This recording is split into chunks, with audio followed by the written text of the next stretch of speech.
আপনি কি নতুন ব্যাংক অ্যাকাউন্ট খুলতে যাচ্ছেন? তাহলে ভিডিওটি অবশ্যই শেষ পর্যন্ত দেখুন, কারণ অ্যাকাউন্ট খোলার সময় অনেকে এমন কিছু সাধারণ ভুল করেন যা পরে আবেদন দেরি হওয়া, অতিরিক্ত ঝামেলা বা ব্যাংকিং সমস্যার কারণ হতে পারে। আজকের ভিডিওতে জানবেন ব্যাংক অ্যাকাউন্ট খোলার সময় মানুষ সবচেয়ে বেশি যে 7টি ভুল করে এবং কিভাবে খুব সহজে সেগুলো এড়িয়ে চলবে। চলুন শুরু করা যাক। ভুল নম্বর 1, ভুল ধরনের অ্যাকাউন্ট নির্বাচন করা। অনেকেই না বুঝে সেভিংস অ্যাকাউন্ট খুলে ফেলেন, অথচ তাদের প্রয়োজন ছিল কারেন্ট অ্যাকাউন্ট। আবার কেউ ব্যবসায়িক লেনদেনের জন্য সেভিংস অ্যাকাউন্ট ব্যবহার করতে চান, যা অনেক ক্ষেত্রে উপযুক্ত নয়। তাই অ্যাকাউন্ট খোলার আগে নিজের প্রয়োজন অনুযায়ী সঠিক অ্যাকাউন্ট নির্বাচন করুন। ভুল নম্বর 2, অসম্পূর্ণ বা ভুল তথ্য দেওয়া। ফর্ম পূরণ করার সময় নামের বানান, মোবাইল নম্বর, জন্ম তারিখ কিংবা ঠিকানায় ছোট একটি ভুলও ভবিষ্যতে বড় সমস্যার কারণ হতে পারে। তাই ফর্ম জমা দেওয়ার আগে সব তথ্য অন্তত একবার ভালোভাবে মিলিয়ে নিন। মানুষ সবচেয়ে বেশি যে ভুলটি করে থাকে প্রয়োজনীয় কাগজপত্র সঙ্গে না নেওয়া। অনেকেই ভাবেন শুধু জাতীয় পরিচয়পত্র থাকলেই অ্যাকাউন্ট খুলে ফেলা যাবে, কিন্তু বাস্তবে অনেক ব্যাংক অতিরিক্ত কিছু কাগজপত্র চাইতে পারে, যেমন পাসপোর্ট সাইজ ছবি, নমিনির তথ্য, আয়ের উৎস সংক্রান্ত তথ্য অথবা ঠিকানা প্রমাণ। এক এক ব্যাংকের নিয়ম এক এক রকম হতে পারে, তাই ব্যাংকে যাওয়ার আগে প্রয়োজনীয় কাগজপত্রের তালিকা জেনে নিন। ভুল নম্বর 4, নমিনি ঠিকভাবে নির্বাচন না করা। অনেকেই গুরুত্ব না দিয়ে যে কোনো একজনের নাম নমিনি হিসেবে দিয়ে দেন, কিন্তু নমিনি নির্বাচন একটি খুবই গুরুত্বপূর্ণ বিষয়। তাই যাকে নমিনি করবেন তার নাম, জন্ম তারিখ, জাতীয় পরিচয়পত্র নম্বর এবং আপনার সঙ্গে সম্পর্কের তথ্য সঠিকভাবে দিন। পরবর্তীতে কোনো পরিবর্তন হলে দ্রুত ব্যাংকে সেটিও পরিবর্তন করে নিন।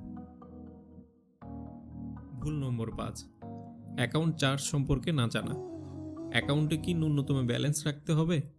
ডেবিট কার্ডের বার্ষিক চার্জ কত? SMS বা অন্যান্য সার্ভিস চার্জ আছে কি? অ্যাকাউন্ট চার্জ কত? এইসব না জেনেই অনেকেই পরে অপ্রত্যাশিত চার্জ দেখে অবাক হন। তাই অ্যাকাউন্ট খোলার আগে অবশ্যই সব চার্জ সম্পর্কে বিস্তারিত জেনে নিন। ভুল নম্বর 6, মোবাইল নাম্বার আপডেট না রাখা। বর্তমানে ব্যাংকের প্রায় সব গুরুত্বপূর্ণ তথ্য আপনার নিবন্ধিত মোবাইল নাম্বারে পাঠানো হয়। OTP, লেনদেনের SMS, নিরাপত্তা সতর্কতা এবং বিভিন্ন গুরুত্বপূর্ণ নোটিশ নিবন্ধিত মোবাইল নাম্বারে আসে। যদি মোবাইল নম্বর পরিবর্তনের প্রয়োজন হয় তাহলে যত দ্রুত সম্ভব ব্যাংকে গিয়ে সেটি হালনাগাদ করুন। মানুষ সর্বশেষ যে ভুলটি সবচেয়ে বেশি করে থাকে পিন, OTP বা পাসওয়ার্ড অন্যের সঙ্গে শেয়ার করা। এটি সবচেয়ে গুরুত্বপূর্ণ বিষয়। মনে রাখবেন, কোনো ব্যাংক কর্মকর্তা কখনো ফোন করে আপনার পিন, OTP, CVV বা ইন্টারনেট ব্যাংকিং এর পাসওয়ার্ড জানতে চাইবেন না। যদি কেউ নিজেকে ব্যাংকের কর্মকর্তা পরিচয় দিয়ে এসব তথ্য চান তাহলে বুঝবেন এটি প্রতারণার চেষ্টা। এসব তথ্য কখনোই কারো সঙ্গে শেয়ার করবেন না। আপনার অ্যাকাউন্টের নিরাপত্তা আপনার নিজের সচেতনতার উপর নির্ভর করে। সর্বশেষ একটি গুরুত্বপূর্ণ পরামর্শ, মনে রাখবেন সব ব্যাংকের নিয়ম এক নয়। কোথাও ন্যূনতম জমার পরিমাণ আলাদা, কোথাও চার্জ ভিন্ন, আবার কোথাও কাগজপত্রের চাহিদাও কিছুটা আলাদা হতে পারে। তাই অ্যাকাউন্ট খোলার আগে সংশ্লিষ্ট ব্যাংকের সর্বশেষ নিয়ম, প্রয়োজনীয় কাগজপত্র, চার্জ এবং অন্যান্য শর্ত সম্পর্কে জেনে নিন। এতে আপনার সময় বাঁচবে, অপ্রয়োজনীয় ঝামেলাও এড়ানো যাবে। তো বন্ধুরা, আজকের ভিডিওতে জানলাম ব্যাংক অ্যাকাউন্ট খোলার সময় মানুষ সবচেয়ে বেশি যে 7টি ভুল করে এবং কিভাবে সহজেই সেগুলো এড়ানো যায়।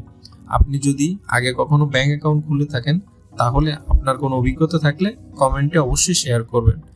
এমন সহজ ভাষায় banking, debit card, credit card, loan, digital banking এবং আর্থিক সচেতনতা নিয়ে নিয়মিত ভিডিও পেতে ব্যাংকিং সলিউশন বিডি চ্যানেলটি সাবস্ক্রাইব করুন।